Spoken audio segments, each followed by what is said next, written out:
Welcome to the banker lamp. Please enjoy the video. You start by powering off and unplugging the headset, safety first.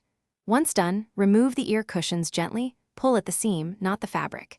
You should gather a shallow bowl with 1/2 cup mild soap diluted in warm water, a soft cloth, cotton swabs, and 70% isopropyl for stubborn grime.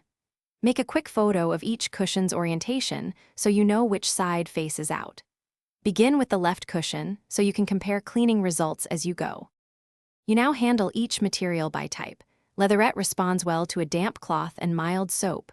Rub gently, rinse cloth, then wipe with 70% isopropyl to disinfect and speed drying.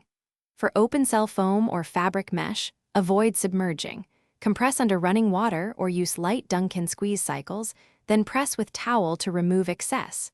Air dry partially compressed to retain shape.